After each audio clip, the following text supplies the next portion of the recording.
sikreto kung bakit paano ako laging siniswerte or laging hindi nauubusan or talagang hindi nauubusan. Tuturuan ko kayo paano kayo hindi mauubusan o ano ang sikreto bakit napakabilis or mabilis ang pasok ng pera sa atin. Hello mga guys, kumusta kayo? Panibagong araw, panibagong video na naman tayo.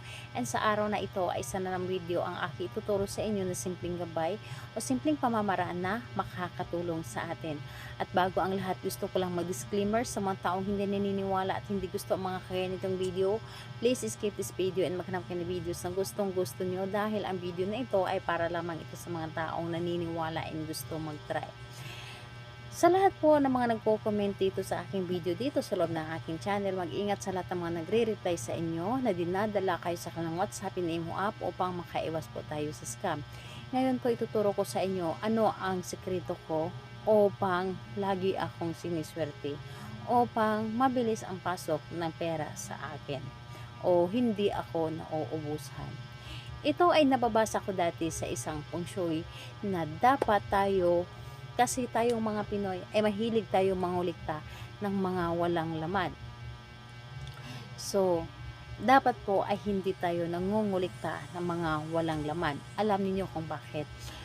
Kapag nangungulikta tayo ng mga bagay na walang laman, simbolo yan na hindi tayo mapapasukan ng swerte. So, ang gagawin natin is yung mga kinukulikta natin, halimbawa, empty bottle ng mga perfume, empty bottle ng mga kahit anong klaseng empty bottle na hindi na natin ginagamit or kinukulikta lamang natin dahil mas maganda na nakikita natin or mahilig talaga tayo nag-a-arrange. Dahil ako minsan dati akong ganyan. Dati akong ganyan na kinukulikta ko yung mga empty bottle kahit yung sa mga face powder, sa mga cartoon or mga walang laman, yung tipong mga cartoon na mga perfume, cartoon na mga binibili ko, yun ang kinukulikta ko dahil dinidisplay ko yung mga perfume na wala ng laman. Yun ang mahilig ko dati, pero alam nyo ba ay hindi yan maganda para sa atin dahil simbolo yan na sa loob ng bahay natin ay marami ng negative at hindi ito papasukan ng swerte. Dahil isa yan sa mga simbolo na walang laman palagi ang ating wallet or walang laman palagi ang ating bigasan. So, kung maaari po ay kunin ninyo yung mga cartoon na mga box na hindi nyo na gagamitin, na wala kayong ilalagay, box na mga dinidisplay lamang, yun po, itapon po yan natin. Yung mga empty bottle ng inyong mga perfume, kahit gaano pa yan ka-imported, dahil binigay yan sa nanggagaling sa ibang bansa.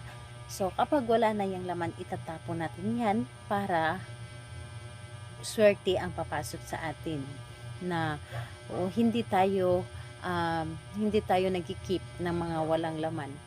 Dahil kapag kinikip natin yan, parang sa bahay lang din natin yan, walang laman ang sa loob ng ating bahay. Walang laman ang ating wallet, walang laman ang ating ref, walang laman ang ating bigasan, walang laman lahat. Meron man, pero talagang ang hirap papasukin ng swerte. Pero kung makikinig kayo sa akin, mas maganda po yun para palaging swerte na lamang ang papasok sa inyo at magpapasok lamang kayo ng mga or magdi-display lamang kayo ng mga bottle na merong laman para sa loob ng inyong bahay palaging swerte ang papasok sa inyo. Lahat ng bagay na nasa inyong bahay na walang laman na binibili ninyo sa labas, halimbawa sa mineral water, nagbibili tayo ng mineral water, kapag wala na yung laman, wag na natin yan ikikip kung hindi mo na ito gagamitin. Itatapon mo na yan kapag hindi mo na gagamitin. Yung mga bottle ng juice, itatapon natin yan kapag hindi natin gamitin. Dahil yung iba kasi nire-recycle nila, so kinikip nila. So, ayun po, ikikip natin yung gagamitin pa natin. Pero kapag alam natin na hindi na ito gamit at wala na itong silbi, itatapon natin ito. So, ayun po, sana po ay mapulutan ninyo ito ng aral dahil yan po ang ginagawa ko upang hindi ako nauubusan. And thanks God naman ay talagang hindi ko maramdaman na meron akong problema. So, ayun po, gawin mo iyan. Kahit anong araw, pwede mo yang gawin para magtapon ng mga wala ng laman sa inyo. So, ayun po, salamat po sa inyo. Bye bye everyone. God bless us all.